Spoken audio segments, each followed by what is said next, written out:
Hello everyone and welcome to Yoshi 1 Kenobi's Angel's Chariot deck. In this deck, we build around Esika's Chariot. Now this is a vehicle for a 4-4-4-4 where you get to crew 4 and you get 2+2 green cats which give you 4 power, 4 toughness. And what are we going to use this vehicle for? Well, for the crew, and whenever we attack, we make a copy of a token we control. What's a good token that has 4 power? Angels! So what we're going to be doing is spamming angels with Esika's Chariot and leveraging the full power of duplicating 4/4 flyers. In a metagame with no Teferi Time Ravelers, it means that our tokens aren't really a liability anymore. Except maybe to get Extinction Event for a 0 and a couple of things like that, but overall they really just are 4/4 flyers. So how do we make these tokens? Well, there's Starnheim Unleashed, which you can cast for 4, make a 4/4 flyer. Or you get to foretell it, and then maybe for 5 you get 2 angels, for 7 you get 3, and so on. The main card that we'll play is Firja's Retribution, which summons a 4/4 angel with Flying and Vigilance. Then you can tap your angels to destroy weaker creatures. A very powerful ability. And lastly, give all your angel creatures double strike. It's like if you're giving all of your creatures an Ember Cleave on the last chapter. And that's ridiculous. Okay, it doesn't have trample and it's not a combat trait, but you get the point. It's powerful. So then what else do we play? How else do we make angel tokens? We play Angelic Ascension, which allows us to exile one of our own creatures and transform it into a 4/4 angel. So now we need weak creatures that we get to throw under the bus for Angelic Ascension. One of the best cards for that, Battle of Bretagard. Makes a 1/1 token, makes a 1/1 token. And then it duplicates our tokens. So at just face value it allows you to get basically 4 1/1 tokens. Yoo-hoo! But when you put it with our strategy, you get to exile it with Angelic Ascension. Suddenly, you get a 4/4 angel token. And the cloning comes in. You clone your 1/1, you clone your angel for ridiculous value. It's all about cloning angels. Then we're playing Righteous Valkyrie. Because it's an angel, whenever we put an angel into play, we gain 4 life. Well, we gain life equals to the toughness of the creature, which is going to be 4, because all our angels are 4/4s, except Righteous Valkyrie. And then when we have 7 life more than our starting life total, which is likely to happen because we're spawning angels like there's no tomorrow, then all our tokens, all our creatures get +2/+2. And suddenly, those tokens from Battle of Bretagard are 3/3s, attacking your opponent's face. Your angels are now 6/6. Your Righteous Valkyrie is a 4/6, which is a tremendous attack force, not to mention double strike, just because we wanted more power. Then we're playing Lovestruck Beast as a nice inclusion, makes a 1/1 token, which you get to exile with Angelic Ascension, you get to clone it with Battle for Bretagard, and Lovestruck Beast just powerful overall. I don't really need to explain why that card should be included and why it's good.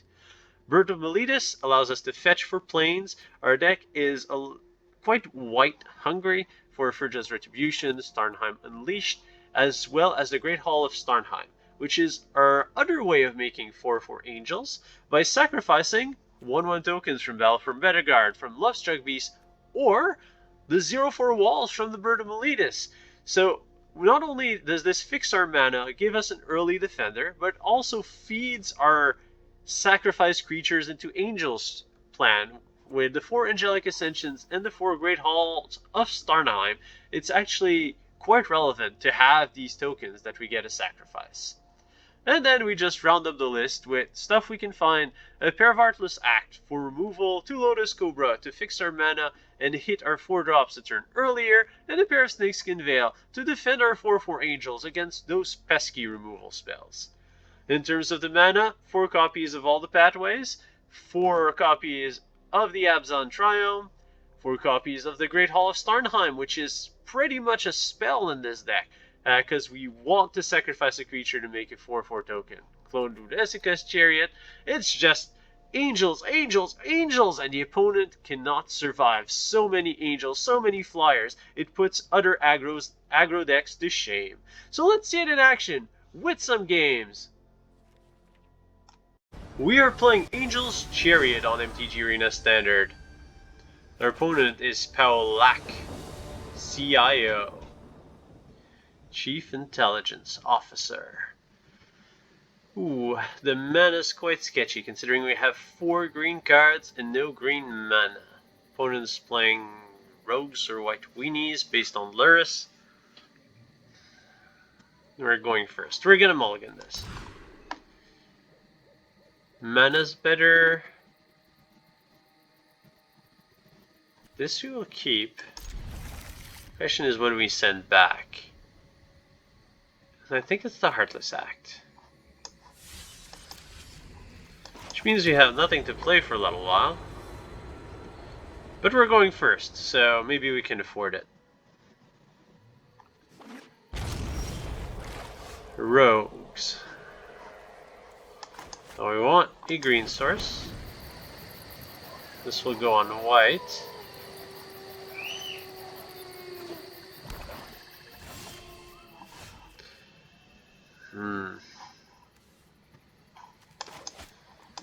Kinda wish I would have played this first.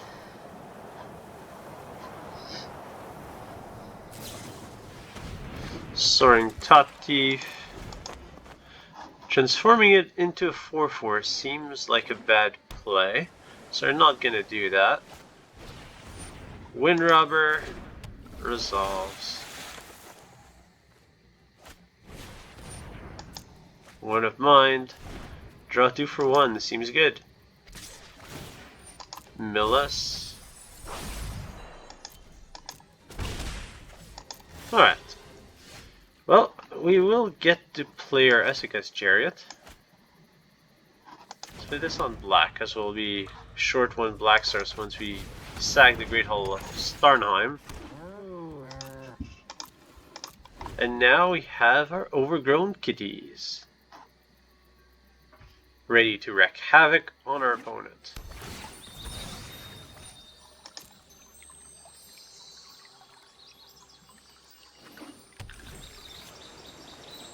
The opponent probably has a removal spell for the Chariot.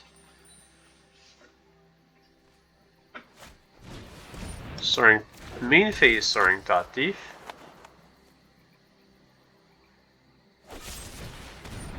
Main phase Heartless Act.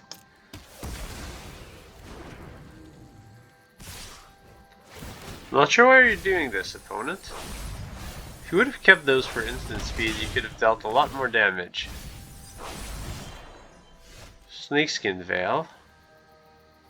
That's good. Well, I think we only have really one move here, which is Angelic Ascension or Cat. So our Cat is now an Angel Warrior. I'll activate the Chariot and make a second one.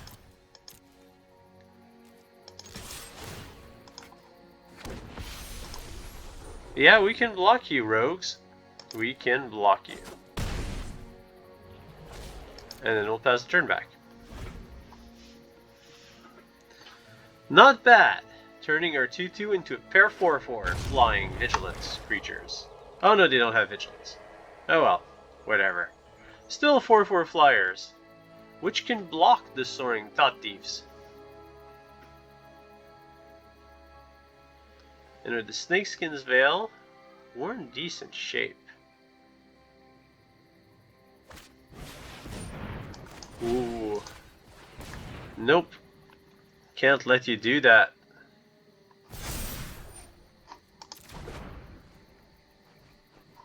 Is that what we say? Countered rogues? Not exactly the land we were looking for. Let's play the Righteous Valkyrie, because the life gain is meaningful in the matchup. Play this on black, activate Chariot.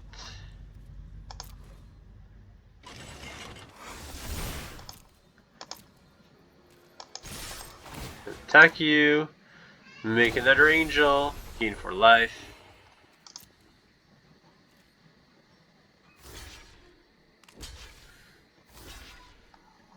Double block to kill the Chariot. That's okay, the Chariot's done its thing. Now it even gets a rogue.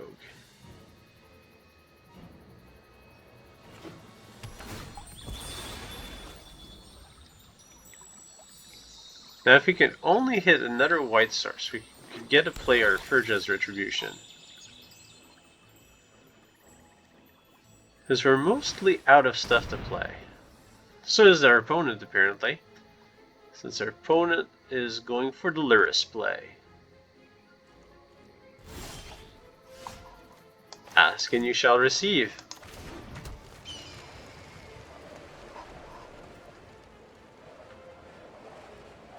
Don't really want to lose the Righteous Valkyrie to another Soaring Thought Thief.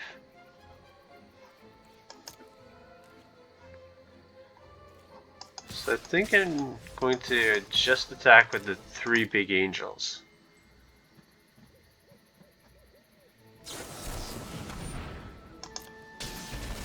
The biggest angel drowns in the lock.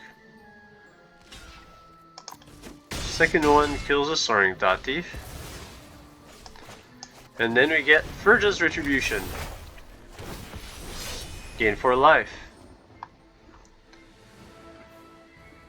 You know, sometimes when you're playing against one of the top decks, and it feels like you're playing against a punching bag, it means that your deck's actually fairly decent.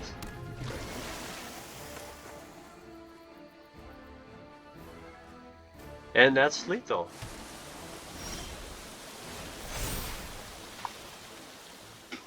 Because we go to combat, we attack with everything, and go to full control. Then we tap this to kill the Wind Robber. You can't block with it.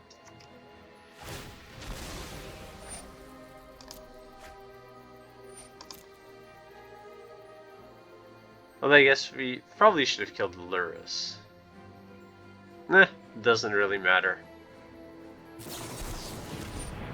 Drown in the lock.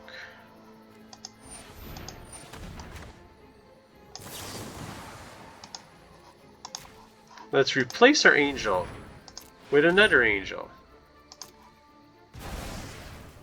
One that is not targeted by Drown in the Lock. Righteous Valkyrie triggers. All our creatures get a boost. And that's still lethal. And that's how you overthrow rogues with angels and Esika's Chariot.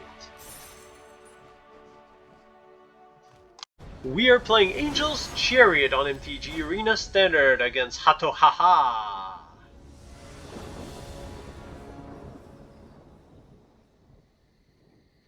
Yeah, we'll keep this. It's actually very good. Except that all our lands are tap lands. That's less ideal. But then again, we get to play a Heart's Desire on turn 2. Which in most cases should win us the game. Spoken like a true Lovestruck Beast player. No, in all seriousness, we have Alpha Bretagard, tokens, and Righteous Valkyrie. It's decent. All we need is a token making card. Although we do have the Great Hall of Starnheim. So we have a way to make an angel token by sacrificing any of our tokens. We have plenty of ways to clone our angel. It's going to gain us life, which is going to boost all our other tokens and the clones of the said tokens. So if our opponent does not have any interactions by turn 5 or puts any pressure on us, then we will be in a very good spot. Although based on the amount of time that our opponent is taking to mulligan, I'm guessing that our opponent is a Tybalt player. Tybalt Trickery, that is. In which case we're going to win or lose based on their mulligan decisions. And not based on a game, I guess. Alright, well, Indata Triumph has the turn back.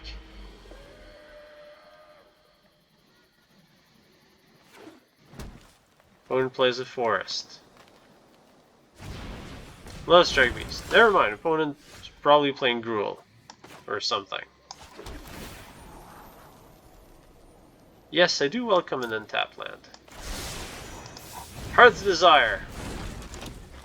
Just like we drew it up, Bell is holding the fort.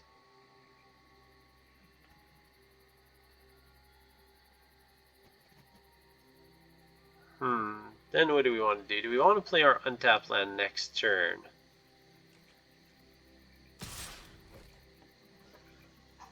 Yes, I will trade. Even though we have Battle for Bretagard. Edgewall Innkeeper. Oh, that's why the opponent was thinking. Oh no, they do have lands. So you could play the Great Hall. Then we play the Climb. Yeah, let's go. Great Hall, Birth of Meletis. And then our mana's all set for the game. So we're not quite under pressure yet from our Gruul opponent, as it's just an innkeeper. It's the tenants of the inn that are scary, like that Lovestruck Beast. See how threatening it is with these roses? And that sword, which he's kind of hiding but not really. Alright. So now how do we do this? We go Chariot.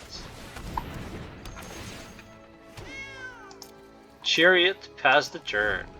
The most threatening of moves. But little does our opponent know that next turn we go Firja's Retribution. Man the Chariot, or Angelize the Chariot, Evangelize the Chariot. We'll basically put an angel with harness in front of it, and aim it at our opponent. Showdown of the Scowls. Alright. Nothing like a draw 4 for 4 with upsides. Scary. Quite scary indeed.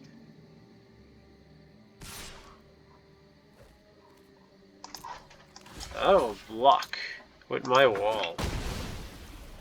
Because that's what walls are made to do. Block stuff.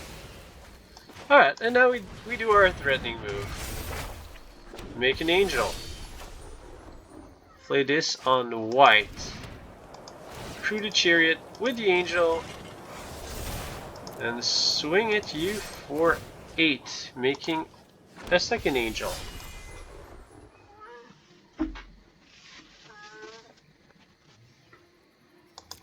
It's very appropriate.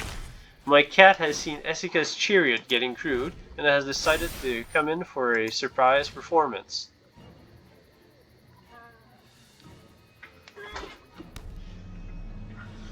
Alright, so opponent has a Showdown of the Scowls. You can play Goldspan Dragon, which is really just a weak imitation of an angel.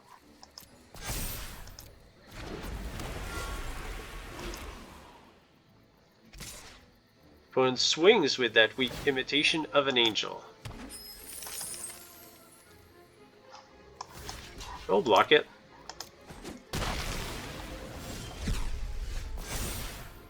Alright. So now our angel can kill the Edgewall Innkeeper post-combat.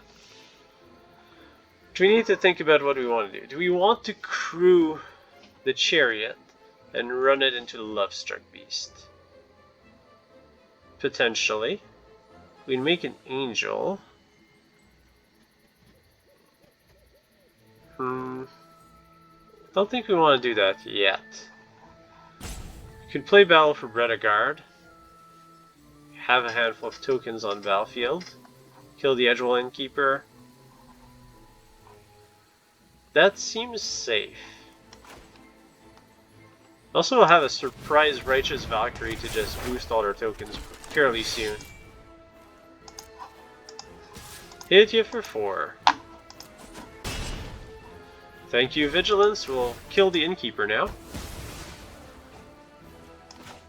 And I'll play this. And pass the turn back.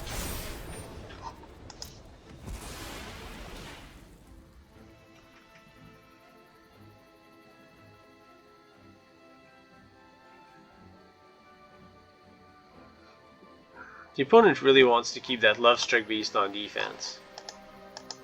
Or resign, I mean. That's also a very good move. Double striking angels are good against Gruul, apparently. We are playing Angel's Chariot on MTG Arena Standard. And our opponent is Jeraneru.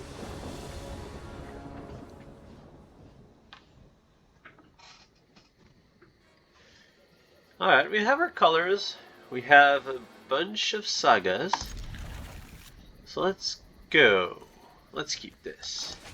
I've always been a fan of the saga. Played a lot of Saga Genesis when I was younger.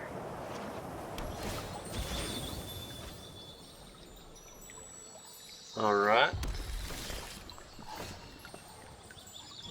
I'll play this for black, I think. Yes. This will fetch us our second white source. And then we play the dark board pathway as a slither board pathway. We have our green source and we're all set. Opponent plays a Mire Trifon. So we are playing against a Croxa deck.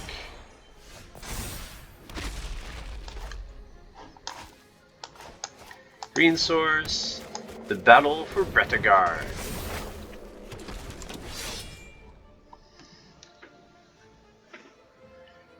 Just in time to put an angel into play. We'll also get a second wall. I guess after the battle of Bretagard, Meletis just needed more walls. Looks like these things would take a while to build. Crystalline Giant with Death Touch. That's scary, because it can eventually turn into a Flying First Strike Death Toucher. I think we want to go with Firja's Retribution here. For two reasons. The first one is that we're going to get a clone of the Angel token, and the second one is we'll get to kill the Crystalline Giant. Assuming it survives, which I guess was a long shot. Maybe I should have played the Chariot and then next turn activate the Snakeskin Veil. That touch Vigilance. It's a scary combination.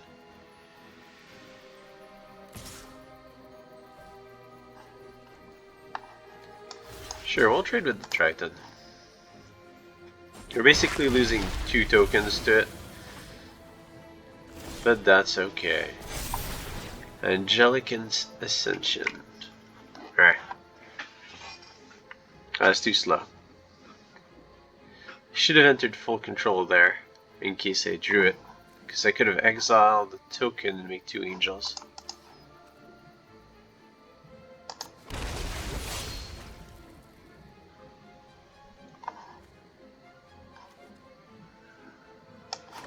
Play the Chariot.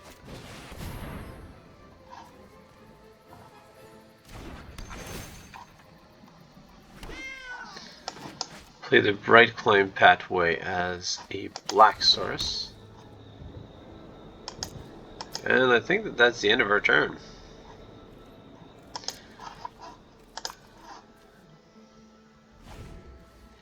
I really would like the Angelic Ascension on one of my own creatures, but maybe we'll have to target Mecha Godzilla.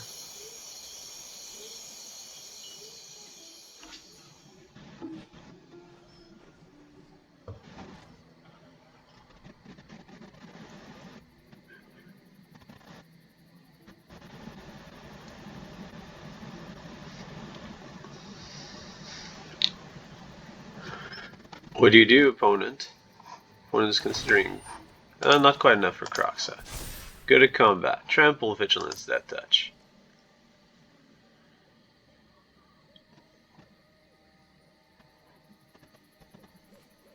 If you attack, I block.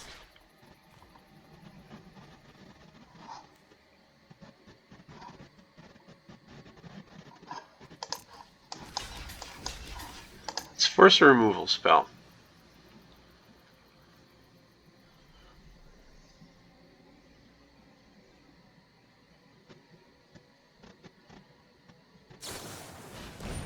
There it is.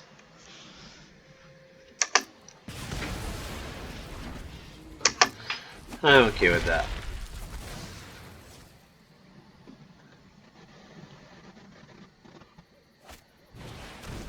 Mire Triton. Heartless Act. Okay. That is interesting. So here we go. Birth of Meletis. Fetch a plains. Play to plains. White. White. Angelic Ascension a wall. You're now an angel. Equip the chariot. Go to combat.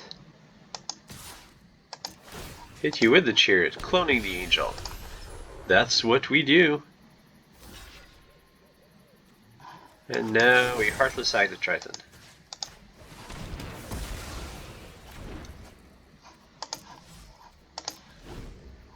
That chariot's too valuable. And the crystalline giant can't have that. It can't have flying and first strike this turn.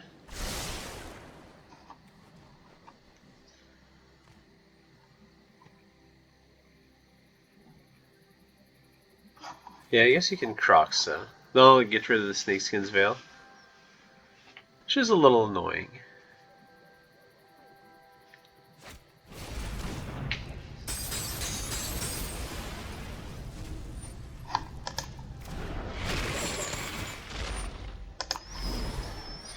The main problem is the Chariot, because now our opponent has a good blocker for it. Let's see, Mecha Godzilla, who's starting to get equipped with a little bit too many weapons for my taste. Okay. Firja's Retribution.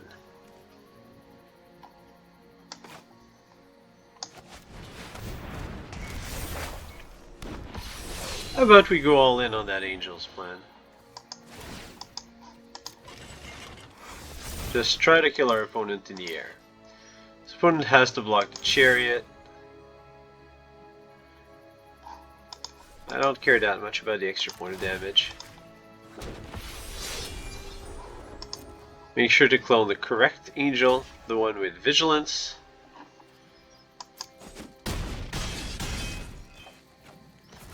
And we have a lethal flying force of angel for next turn. You'll have to do something about it, opponent. Like, randomly get a lifelink counter on Mechagodzilla's weapon. I like the artwork on that card. There's just so many cannons. So much lasers. Reach, okay. And flying. So you have blockers.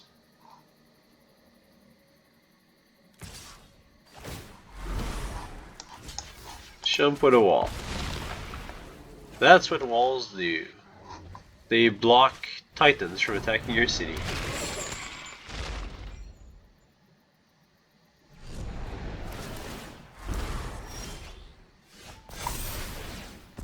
Gain 2 life. Alright. Go to combat. Attack with everything. Kill one Godzilla. Less than. Yeah. So you can't kill the other crystalline giant.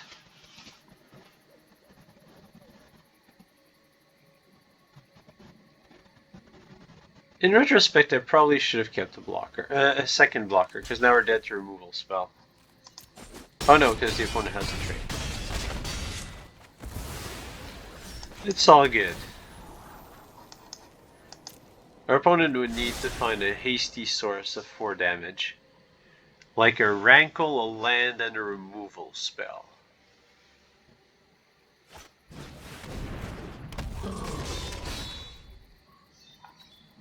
Calamity Bearer is scary, but we still have a wall. Thank you for saving us from 12 points of damage. Speaking of 12 points of damage, we're swinging at you for 24.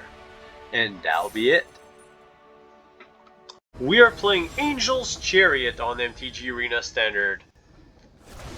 And our opponent is Silensa, or Saiwan Enka.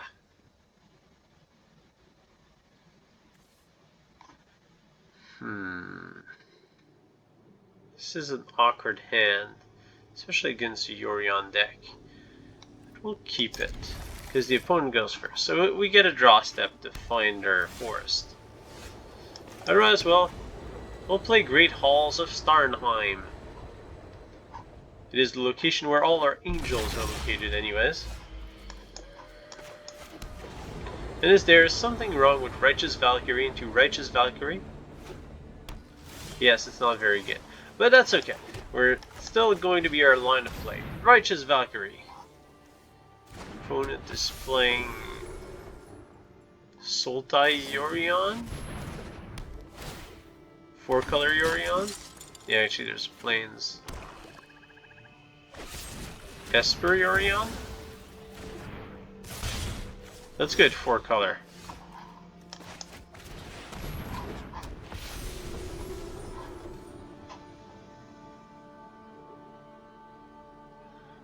You can't beat the second Righteous Valkyrie. It's just too much. Opponent brings back Yorion. Yeah, it must be 4-color Doom. 4-color Yorion Doom. Soul Guide Lantern. Don't really care about the Lantern. Alright, and we've drawn the land that we needed exactly. A green source.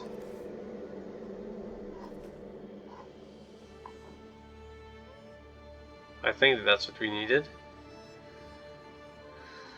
So we'll go Battle for Bretagard. Well, I guess a white source would also have been pretty good. That's decent. All we need is another white source. And then we'll be able to use Firja's Retribution. Make an angel token. Make a token, angel token. A copy of the angel token. That's also a token. As a token of gratitude. For the Battle of Bretagard, we're getting tokens of the tokens. Sounds about right. Opponent swinging with the 1/1s. We will take it. Our 1/1's more precious. Until it gets cloned. After this little bearded guy gets cloned, then we can throw him to the wolves. As a good angel deck, ask and you shall receive. Firja's Retribution. Making an angel token. Gaining 4 life. Hitting you for 3. Almond of the Sun.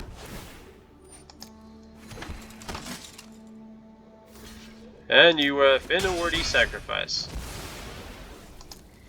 I would have preferred keeping it alive. That's alright. I'm keeping up the Snakeskin Veil to defend our Angel Warrior.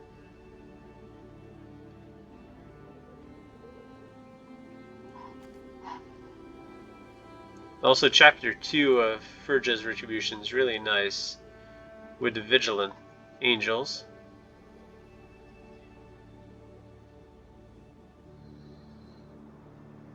What do you do, opponent? Now that we're not mana starved anymore, we're looking like a threat. Charming Prince. Opponent's gonna scry. Or flicker a token, but that's typically frowned upon. So the Charming Prince will scry, welcoming the next cards into his hand, as his hand is extended, saying, Come at me, good cards. Not mono red opponents. I am unarmed. Only wearing this tiara and other good stuff that the robber of the rich probably really wants to steal. Alright, in the meantime, opponent Yorions. Charming Prince, both Almonds of the Sun. It's pretty good value.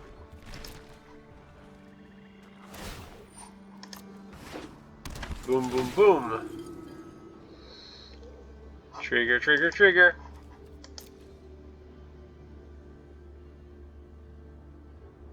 Do you flicker to Yorion again? It's probably a good option. Although you'll be facing double striking angels soon. That's when things get interesting. Ah, so you do flicker Yorion again. You'll have to wait for my end step. Another white source. You'll get 2 tokens. We gain 4 life. And now we will definitely be making another token, giving all creatures +2/+2, thanks to Righteous Valkyrie's ability. And I guess we'll be casting this on black. Mostly because we'll sack our Great Halls and stuff. Starnheim fairly soon. Might as well attack with everything. Deal a bunch of damage. As long as the opponent doesn't wrath our board, we're in pretty good shape.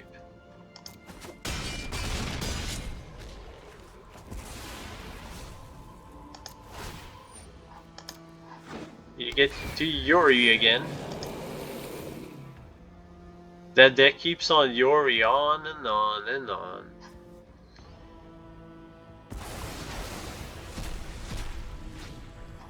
Opponent has misclicked on an Omen of the Sun. Okay, opponent wanted to scry.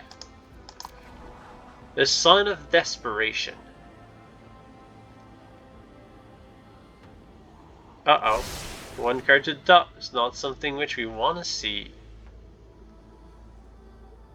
Sounds like a wrath.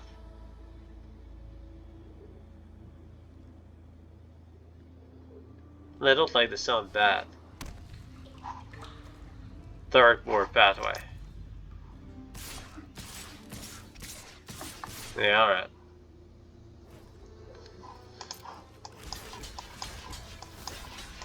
You have a rat.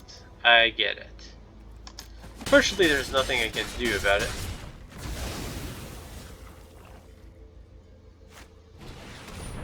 Extinction event on even.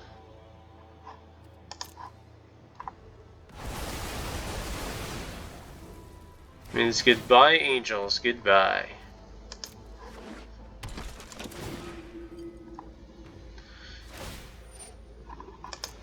But this is not over. It's not good, but it's not over. Especially not when we draw Starnheim Unleashed. I kind of want to bank that. So I think what we do is we Lovestruck Beast, make a token, then crack a Great Hall.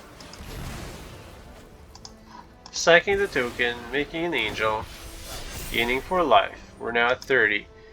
We get to attack with a double striking 4/4 Valkyrie. And we pass the turn back. As the opponent keeps on flickering his stuff for value. But value is useless if you're dead. And that's an important lesson for everyone. It doesn't matter how much value you have if you lose the game.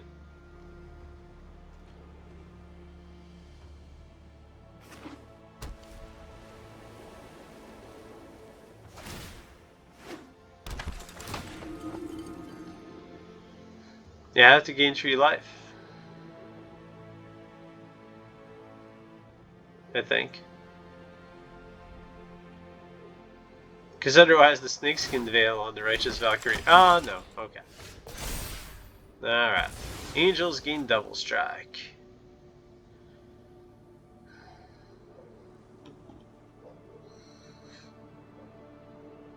Well, I think we attack here. There's no other way about it. Opponent will have to sacrifice the Yorion to one of our creatures.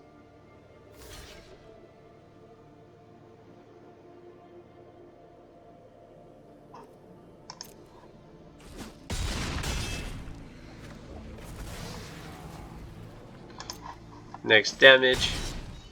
That Righteous Valkyrie is doing a lot of work. And now we play the Chariot. Got love him 4/4 cats.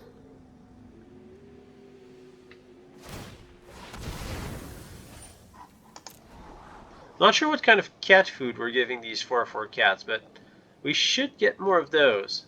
Maybe try feeding the Lovestruck Beast whatever we're feeding these cats. Probably boost it to like a 7/7.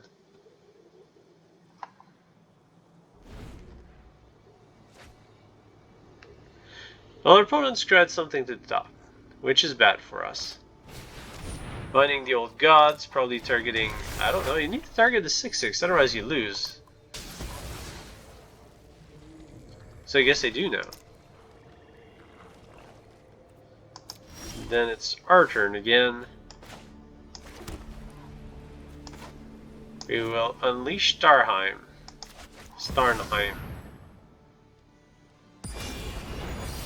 Make a 6/6. Tap it to activate the Chariot. Go to combat. 4 lethal threats. Make a 6/6. Applying Vigilance that gains 6 life. Not to be understated. The opponent jumps everything they can.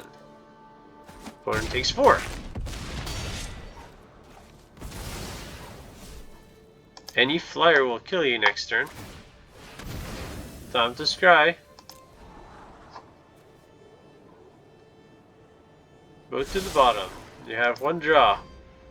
Any forest.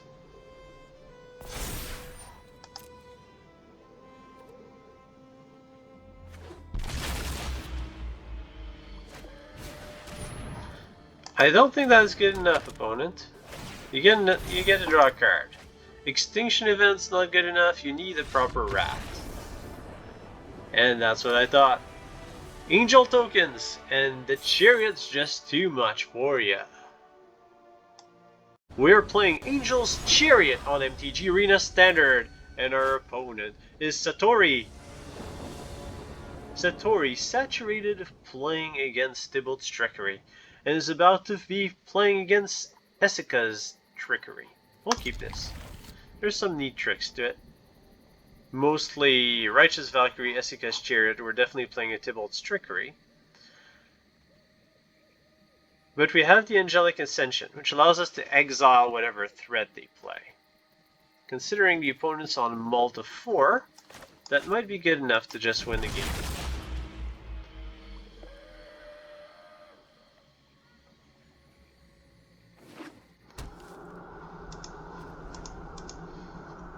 You have to troll an opponent playing Tybalt's Trickery.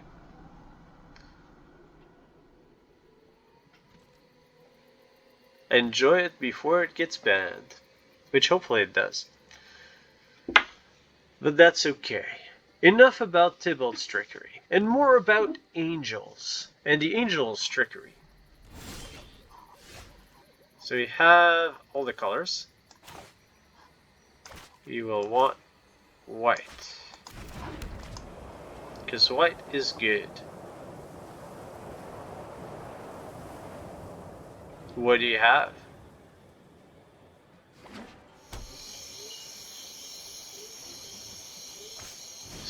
Tormod script? Who plays main deck Tormod scripts? Oh, and you get a Stone Coil Serpent.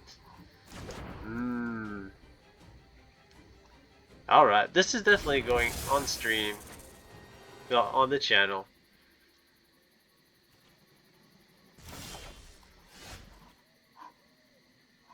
How do we ensure that this game ends as fast as possible? I think it's through Chariot. Chariot's the best way to end the game. Do you have another one?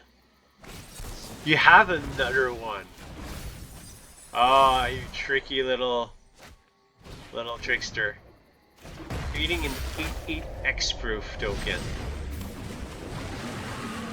We're not playing the Chariot now. Gain control of target permanent and opponent controls. So we can't give our opponent something that clones. Because then we'll be facing down multiple 8/8s. That's a problem. Half of our stuff clones. So the only thing we can play is the Valkyrie. Tap on online permanents, target opponent controls. So if I play... No, I can play Chariot. I'll just sack the Chariot.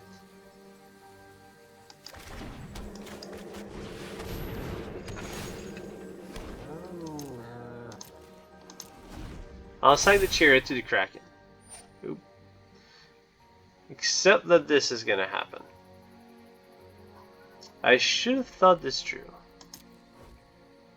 I can crew the Chariot and exile it with Angelic Ascension. Yes. That's what we'll do. Definitely not improvising at this point. Firja's Retribution is pretty nice. I should think about this one for a second. We already have one. I don't think we'll need to. So now we need to keep this up. Opponent's going to target the Chariot.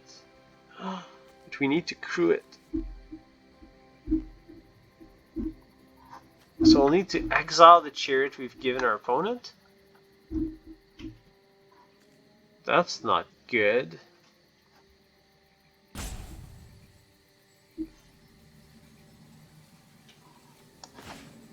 Oh, let's fight the Chariot with the Chariot. Firja's Retribution. Make a 4/4. We can gain my Chariot. Gaining Firja's Retribution is really weird. You could have made clones of your Kraken.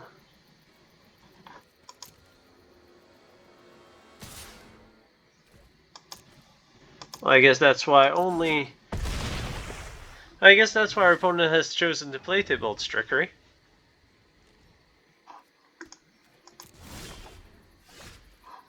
Well, it's time for us to gain some life and win this game.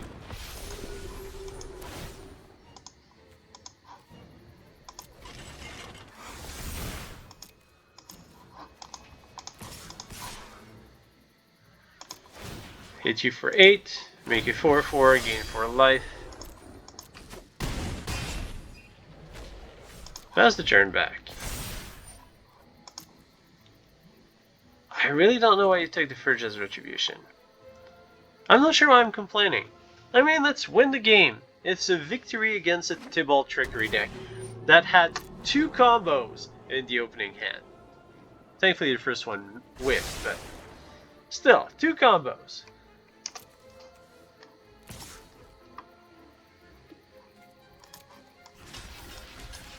Let's deal with the Kraken.